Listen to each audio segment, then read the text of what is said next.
Hello friends, ಈ ಒಂದು ವಿಡಿಯೋದಲ್ಲಿ ನೀವು ಯೂಟ್ಯೂಬ್ ವಿಡಿಯೋ ನೋಡ್ತಿರುವಾಗ ಕೆಲವೊಂದು ಯೂಟ್ಯೂಬ್ ವಿಡಿಯೋಗಳಿಗೆ ಸ್ಟುಡಿಯೋ ಆಸ್ ಏಜ್ ರಿಸ್ಟ್ರಿಕ್ಟೆಡ್ ಅಂತ ಬರುತ್ತೆ. ಏಕೆ ಈ ಏಜ್ ರಿಸ್ಟ್ರಿಕ್ಟೆಡ್ ಅಂತ ಬರುತ್ತೆ ಅಂತ ಹೇಳಿದ್ರೆ, ಕೆಲವೊಂದು ವಿಡಿಯೋಗಳು 18+ ಆಗಿರುತ್ತೆ. ಅಂದರೆ 18 ವರ್ಷದವ್ರ ಮೇಲ್ಪಟ್ಟವರು ಮಾತ್ರ ನೋಡುವಂಥ ವಿಡಿಯೋಗಳಾಗಿರುತ್ತವೆ. ನಿಮ್ಮ ಒಂದು ಯೂಟ್ಯೂಬ್ ಸೆಟ್ಟಿಂಗ್ನಲ್ಲಿ ಏಜ್ ರಿಸ್ಟ್ರಿಕ್ಟೆಡ್ ಮೋಡ್ ಆನ್ ಆಗಿರುತ್ತೆ. ಅಂದರೆ ನಿಮ್ಮ ಮೊಬೈಲ್ನಲ್ಲಿ ಯಾವುದೇ ಕಾರಣಕ್ಕೂ 18+ ವಿಡಿಯೋಗಳು ಶೋ ಆಗುವುದಿಲ್ಲ. ನಿಮ್ಮ ಒಂದು ಯೂಟ್ಯೂಬ್ನಲ್ಲಿ ಎಲ್ಲ ವೀಡಿಯೋಗಳು ಸಹ ಶೋ ಆಗಬೇಕು ಅಂತ ಹೇಳಿದರೆ ರಿಸ್ಟ್ರಿಕ್ಷನ್ ಮೋಡನ್ನು ಆಫ್ ಮಾಡಬೇಕಾಗತ್ತೆ. ರಿಸ್ಟ್ರಿಕ್ಷನ್ ಮೋಡನ್ನು ಆಫ್ ಮಾಡೋದು ಹೇಗೆ ಅಂತ ನಾನು ಈ ವಿಡಿಯೋದಲ್ಲಿ ನಿಮಗೆ ತಿಳಿಸ್ಕೊಡ್ತೇನೆ.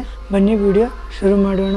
ಓಕೆ ಫ್ರೆಂಡ್ಸ್, ಮೊದಲನೇದಾಗಿ ನಿಮ್ಮ ಮೊಬೈಲ್ನಲ್ಲಿರುವಂಥ ಯೂಟ್ಯೂಬನ್ನು ಆನ್ ಮಾಡ್ಕೊಳ್ಳಿ. ನಂತರ ನಿಮ್ಮ ಯೂಟ್ಯೂಬ್ ಚಾನಲ್ ಮೇಲೆ ಕ್ಲಿಕ್ ಮಾಡಿಬಿಟ್ಟು ಇಲ್ಲಿ ಸೆಟ್ಟಿಂಗ್ ಅಂತ ಒಂದು ಆಪ್ಷನ್ ಇದೆ, ಇದ್ರ ಮೇಲೆ ಕ್ಲಿಕ್ ಮಾಡಿ. ಇಲ್ಲಿ ಜನರಲ್ ಅಂತ ಒಂದು ಆಪ್ಷನ್ ಇದೆ, ಇದ್ರ ಮೇಲೆ ಕ್ಲಿಕ್ ಮಾಡಿ. ನಂತರ ಇಲ್ಲಿ ರಿಸ್ಟ್ರಿಕ್ಷನ್ ಮೋಡ್ ನೋಡಿ.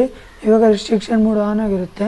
ಅಂದರೆ ನಿಮ್ಮ ಮೊಬೈಲ್ನಲ್ಲಿ ಯಾವುದೇ ರಿಸ್ಟ್ರಿಕ್ಷನ್ ವೀಡಿಯೋಗಳು ಸಹ ತೋರಿಸಲ್ಲ. ಅಂದರೆ ನಿಮ್ಮ ಒಂದು ಮೊಬೈಲಲ್ಲಿ 18+ ವೀಡಿಯೋಗಳು ಅಂದರೆ ರಿಸ್ಟ್ರಿಕ್ಷನ್ ಮೋಡ್ ವೀಡಿಯೋಗಳು ಸಹ ಯಾವುದೇ ಕಾರಣಕ್ಕೂ ತೋರಿಸಲ್ಲ. ಈ ಒಂದು ಸೆಟ್ಟಿಂಗ್ ಆನ್ ಆಗಿದ್ದರೆ, ಈ ಒಂದು ಸೆಟ್ಟಿಂಗನ್ನು ಆಫ್ ಮಾಡಿಕೊಂಡ್ರೆ ಮಾತ್ರ ನಿಮ್ಮ ಮೊಬೈಲ್ನಲ್ಲಿ ಎಲ್ಲ ವೀಡಿಯೋಗಳು ಸಹ ಶೋ ಆಗುತ್ತೆ.